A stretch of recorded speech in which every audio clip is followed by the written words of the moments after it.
Okay, I think I got the audio all figured out. So, full screen that. Oop, my bad. I'm going to be doing this matchup analysis. Pop Magoot won the amateur bracket, so I'm going to be doing a game of his. I chose this one of him versus Steez on Final D, which I think is there are a lot of things that happen that I think that are indicative of like both play styles. There was a lot of adaptation, which I thought was pretty good. So, yeah, let's just get started. Pop Magoot, obviously, the DK and Steez, the Ness with the Steez tag on top, right? So, first things first, right, is that you're gonna see this interaction a lot in neutral, right here. This very first interaction, not this one where they're just dash dancing, but this one right here when he jumps in with the PK fire, right? And Pop Magoot does this full jump approach, right? And here's the thing, like, if you full jump, that PK fire will never hit you, right? Donkey Kong's full jump is like a decent enough height to where he'll just jump over the whole bolt. Pop Magoot does a retreating a retreating double jump, right? And you're gonna see a lot of whiffed PK fires if Pop Magoot does a full jump. So that's something to look out for right off the bat, right? So right here, ooh, all right, we're gonna get that grab. Okay, so let's zoom back a little bit, and we'll see that what happens here is because of that retreating double jump, Pop Magoot loses a little bit of stage position, right? So Steez covers that again. We saw again that full hop approach, right? And typically, like Smash Bros is obviously a game where like you're at a higher disadvantage when you're in the air, right? So you have less options, less mobility options. So when we go here and we see this full jump right here, and Steez is gonna slowly double jump or full jump up himself, right, to catch the falling Donkey Kong. So Pop Magoot has to expend a resource and double jump out. This like could be like prevented if the stage had platforms. Obviously, you can use platforms to maneuver around, or you could just stick to a more honest dash dance game on the ground. Especially on a stage like Final Destination, jumping is way more of a commitment, right? Because there's less to go. It's easier to get comboed. There's nowhere to sort of like, like get away from stuff to relieve pressure. So you can see right here that this shield pressure situation happens because Pop Magoot was just a little jump happy, right? So once I unpause this right here, boop, boop, boop, a little bit of video freakiness happening. Yeah, oh man, there we go. Steez outspaces the grab that comes. Ooh. Sorry that I'm taking so long on this first interaction, but at the very beginning, it's always very important to know where everything goes. So actually, it's pretty funny. On the first frame, Pop Magoot decides to jump out of shield. Steez comes down with a forward air, right? So that hits that. But Steez does a spot dodge anticipating that Pop Magoot would have stayed in shield and went for the grab, right? Goes here, shields. And because he's anticipating the grab still, Steez outspaces it, right? Just barely. Double jump cancels, goes back in with a back air, right? So that was that like slow traversal to the corner of the stage happened because of jumping, right? So we'll see here, good jab, and right here Pop Magoot tries to outspace the forward air, right? And let's go back a little bit and we'll go frame by frame. So you can see like how close the spacing was. Fair is a little disjointed, right? So I think that it would have ended up trading, but that's fine, I think. Ends up whiffing, so Pop decides to do a falling one again, because you can fit two back airs in a full jump. So that kind of catches Steez off guard. So, man, I guess my video player is just acting a little freaky. But right here, 1, 2, Steez trying to jump out of shield, not gonna work. Misspaces it there. Yeah, okay. So this is Pop Magoot trying to save the situation, right? He misses this, right? And now he has to up B, right? Steez is on top and he's starting the PK Thunder. So you know that you're safe to sweet spot. You're safe to sweet spot because it takes so long to set up, right? But what Pop tries to do here is he tries to get Steez before the thunder hits him. You see that, right? Like how he's going for that angle where he's trying to get the gimp. That's like being really optimistic about your own character. Donkey Kong obviously has like a very like slow. He like goes up slowly. His recovery is more horizontally focused, right? So right there, that's how come he gets hit by that, because he tries to go for something, and that he might have been anticipating that the PK Thunder makes Ness fall a little faster. I'm not too sure, but I can definitely see the intention there of trying to, where the mentality is, oh, I missed this edge guard, let me get this one, but he doesn't get it, right? So back to here. Good shield grab, and then Donkey Kong has like a pretty easy follow-up off of up throw, cargo throw if your opponent isn't DIing correctly. Right here, Pop Magoot goes for another jump, but he misspaces it, so he gets hit by the PK fire. But that's you're gonna see that a lot, where he's gonna try to jump over them essentially. Right here, I like this. This is really cool. So I'm not whenever I see characters that I don't play, it's things like this that make me like I'm like, oh, okay, this is like something new, right? That this up air here, even though you're like, oh, up air is just Donkey Kong's head actually extends so far in front of him, and it does enough knockback where the shield pushback happens, right? To where he can avoid like a grab. Like he outspaces the grab, so he follows up with a jab, which is like, in that situation, caught the double jump. In that situation, I caught the double jump, but you'll see later on in the game that it catches a whiffed grab too. So like that's like really interesting to look at. So like we'll look at this again right here, right? Outspaces it. You can use Donkey Kong's falling up air as a spacing tool, which was like super cool. I don't play too much Donkey Kong, so like maybe that's something super obvious, but I found that impressive. So right here, that's like a good thing, like respecting the range of this PK Thunder, right? Sends him out and it kills him because it's a strong move. Also, Ness is at 160 something. A lot of jumping, right? And oh, that's interesting right here. Where I'm pretty sure, because I thought so too. You see Pop Magoot right here, right? He's falling, and he shields, right? But how do you say? He shields one frame too late. He shields during this pivot, right? You saw that. It was just literally one frame. To where I'm like, okay, Steez whiffed that big time, right? So Pop's gonna shield grab. And Steez thought he was gonna shield grab too. Look, there's the spot dodge right there. But it's really confusing. He's like, oh, why is he grabbing in that direction? Shouldn't he be grabbing the other way? Wasn't he just like doing a retreating double jump, right? And then shields? But he held back for literally one frame too long. And that's how come he's gonna get punished here. Right? Another one, yeah.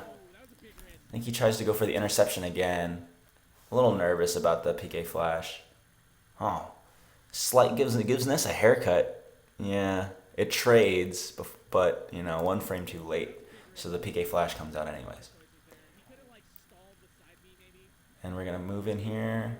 A lot of spaced back airs in neutral. Notice how Steez is the one that does a lot of the approaching, right? Pop is just out here, and this is really good. You see him jumping over all these PK fires with his back turned. He's just spacing back air right now, right? Not the fastest, but he's just waiting to see if Ness comes in. If Ness comes in, then he's gonna back air him, right? Here's a grab. Oh, okay. Forward air doesn't work that. Ooh, what the? Okay, let's go back. Let's go back because that was cool. How it's like he does the first jab combo, right? And my instinct as a player is, oh shoot, I whiffed a jab combo. So they're going to try to grab me, so I'm going to try to spot dodge. But Pop Magoot does a second jab combo, and DK's jab 2 has enough pushback to where after 2 of them, right here, you see that? Ness has such tiny hands. He has such tiny hands that he's able to do a well-spaced jab on shield, and that prevents a shield grab, which is super unintuitive. Usually jabs lose to shield grab. But alright. Oh, was that I think that Steez was going for a tech read there. Right? And I think he gets it, but just the timing's a little bit off. Right here. Down throw, back air, double jump, reverse, fire. Right? Donkey Kong. Still in invincibility. Probably missed it by 3 or 4 frames. And he had the forward smash follow-up. But Pop techs in the middle of those two things. Ooh, right there. That's like lack of confidence. You see? He still has his double jump. he could like he could go out there and just back air him. Or maybe it was just like an awkward spot. He was like I know for sure that he wanted to get the falling back air on the full hop, which he could have gotten, but he chickens out. He chickens out and he doesn't try to resolve the situation with the double jump. Like, burning double jump is obviously something you should be paying attention to a lot, but when you have a lot of freedom and you have a lot of momentum, it's okay to use it if you want to position yourself just a little better, right? Obviously, there's a lot of, look how many frames that is, blah, blah, blah, blah, blah, before Steez gets hit. He tries to run out, but he turns around. But yeah, a little bit there. Steez gets a PK fire, again with a tech read, but it doesn't happen to work. Oh, another PK fire, and that's the bat. So we saw the fire bat work that time. Yep. I think that Pop's going to get edge guarded. Oh, no, but the up B saves him a little bit because Steez misspaces it. Let's look at how Steez dropped that. Because I think that if he turned around here, so like, okay, obviously he could just do a rising nair right here, right? He could do a rising nair. Magoot's still on hit stun, but he goes for the magnet. And after this, you see him pop up this way. You're like, okay, you could do a Falco thing, right? Where you do shine, turn around, back air. But Steez either misses the turnaround or he wants to go for the dare. Pop Magoot's obviously going to be DIing out, so it's going to be very hard to hit this move, and misspaces it. So there are two opportunities to finish the stock right there that Steez missed. Just to talk about that for a little bit. Gets reversed here, right there. Are we going to see a double jump nair? Let's see. Ooh, no, man, that's too slow. That's too slow. Okay, there are two opportunities here too. Okay, right here, you see him double jumping, right? And you turn and you approach that way. What you could be doing instead is, like, while he's doing this is what I like to do personally, is that I acknowledge the fact that raw back air is incredibly good. There are actually three things that you could do. Right now, Steez is in the bubble, right? So I'm thinking dash in so that you can get the raw back air. Kind of like use the lip of FD as a springboard so you can do the turnaround animation, full jump off, and then double jump for positioning in order to hit him out, because you know that he's not going to be able to sweet spot from here. Another thing you can do is you could obviously just go to ledge and then see what happens, refresh ledge invincibility, and then do a double jump back air. But who knows, maybe he goes too high, right? But Pop Magoot just spends a lot of time looking at Steez recovering instead of positioning himself. So he turns around, and this is like, okay, you have a different set of options now. Now that you're frontwards facing on the ledge, because you don't have enough space to do a running start unless you jump forward, right? And if you're right here, maybe, this kind of shows me or tells me that he isn't looking at grabbing ledge as an option. Obviously, right now, you can see that where Steez is starting, you see where Steez is starting right here, right? You can grab ledge and then just fade away, double jump, back air, I think. Or at the very least, you can fade away, double jump, reverse hit of nair, and that'll work. So grabbing ledge would have worked here. He's in a space where if he had gone into stage, right, he would have been able to run and do a raw back air out there. After a double jump, that's super easy to hit.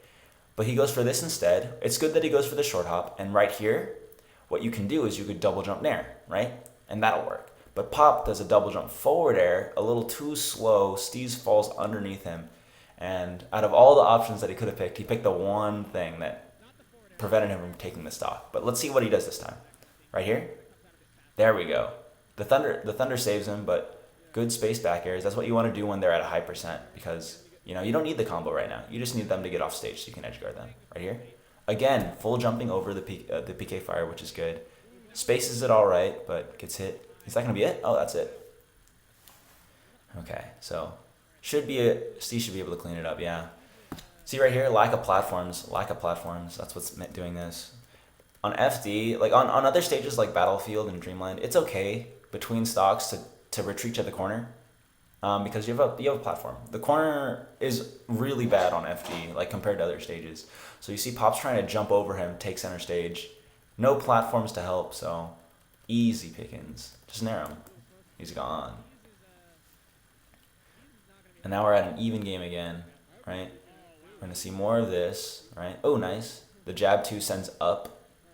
Misspaces that back air. Oh, ooh. He doesn't even L cancel it. That's just good spacing. You see that? Like, look at that. Like, You can tell when people are thinking about spacing when they change their trajectory in the air. You obviously see right here, Pop is doing an approaching full short hop, right? Approaching short hop. So he goes in, right? But right here, he sees that he's shielding. So you can see that he's tilting his controller out, and you see Donkey Kong fades out. So he's actively trying to space that move. But he misses the L cancel, but it's okay because Steez goes for the misspaced. Like Steez anticipates that it's misspaced. Obviously, grab has a lot of end lag, right?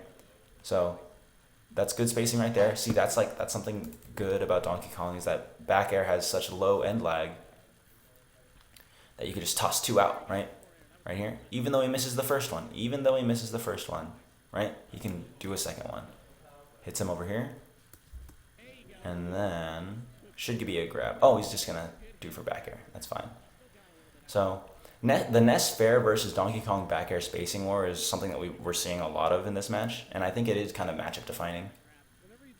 Good grab combos. Pop isn't able to get out. I don't really agree with that PK flash, but you know, it's fine. It worked the last stock. So Pop right here gets a charge punch. This is just like cost benefit analysis at this point because this edge guard is super free, right? You can see, right?